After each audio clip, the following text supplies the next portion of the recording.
দ্রব্যমূল্যের দাম যে হারে বৃদ্ধি পাচ্ছে, আপনি কি ঠিকঠাক ভাবে 3 বেলা খেতে পারছেন? খাইতে পারি না মানে? রিক্সা চালায় আইফোন কিনা লাইছি, ডেইলি আমার ইনকাম 1500 থেকে 2000 টাকা। আমি তো গরু আর মুরগি ছাড়া ভাতই খাই না। আর জিনিসপত্রের দাম বাড়লে কি ইনকামও তো বাড়ছে। কিভাবে? কিভাবে আবার কি, আগে রাস্তার এই মাথার থেকে ওই মাথায় গেলে 20 টাকা লইতাম, এখন লই 40 টাকা। ইনকামও বাড়ছে, জিনিসপত্রের দামও বাড়ছে। আগে তো পান্তা ভাতও জুটতো না, এখন তো গরু ছাড়া ভাতই খাই না। ওই বেটা, তুই কি নেশা করছস? নেশা করে এইসব কথা কইতাছস? আমি 20,000 টাকা চাকরি কইরা না পারি খাইতে, না পারি ঘর ভাড়া দিতে, জিনিসপত্রের খালি দাম আর দাম।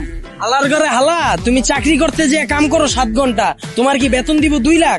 যোগ্যতা নাই, আবার দোষ দাও সরকারের। তার মানে কি আপনি বলতে চাচ্ছেন সবাই জব বাদ দিয়ে রিক্সা চালাবে? অবশ্যই।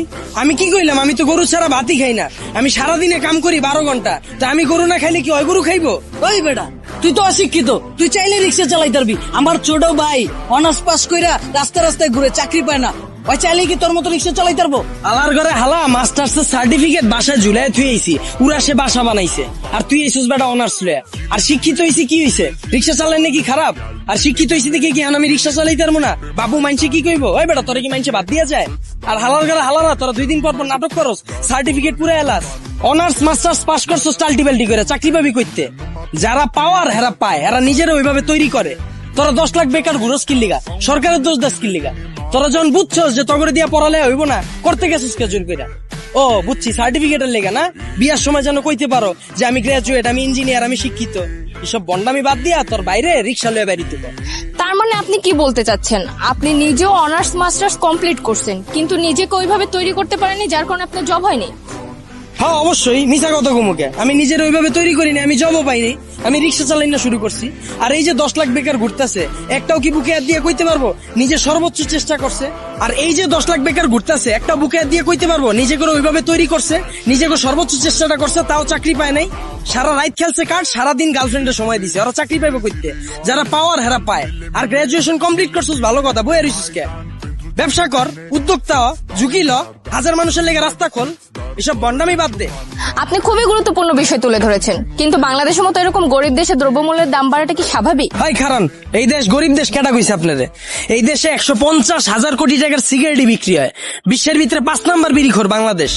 এই দেশে মানুষ 20 কোটি, স্মার্টফোন চালায় 23 কোটি, বাইক চলে 30 লাখ, প্রাইভেট কার চলে 50 লাখ। এই দেশ আবার গরিব হয় কেমনে? ওই বেটা, যারা গরিব ওরা গরিবই আছে, আর যারা বড় লোক ওরা বড় লোকই হইতাছে। এমনি দেশ চললে সবাই তো না খেয়ে মরবো। হালার ঘরে হালা, 1974 সালের পর থেকে এখন পর্যন্ত কেউ না খায় মরছে? তুই তো নিজের বুকে হাত দিয়ে কইতে পারবি এখন পর্যন্ত কোনো একবেলা না খায় রইছস? হালার ঘরে হালা, 3 বেলা তো ভাত খাসি, লগে আবার বিকালের নাস্তাও মারাস। আর যে কস জিনিসপত্রের খালি দাম বাড়তাছে, খামু কেমনে? জিনিসপত্রের দাম বাড়লে খাস কে, কিনস কে? বুঝে আমারে?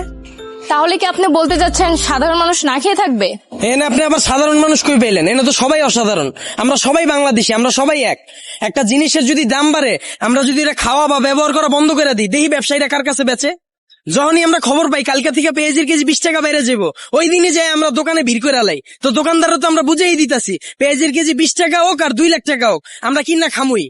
যেটা মার্কেটে চাহিদা বেশি থাকবে ওটার দাম তো বাড়বেই। আমরা যদি সিদ্ধান্ত লই আমরা খামু না, ব্যবসায়ীরা বেচবো কার কাছে? আর পৃথিবীর যখন জন্ম হয়েছিল তখন কি এত খাওয়ান দাওয়া ছিল? তখন কি এত বার্গার ছিল, পিজা ছিল? তখন কি মুরগির কালাবুনা ছিল? কে মানুষ শাক পাতা খায় বাচ্চা রইছে না?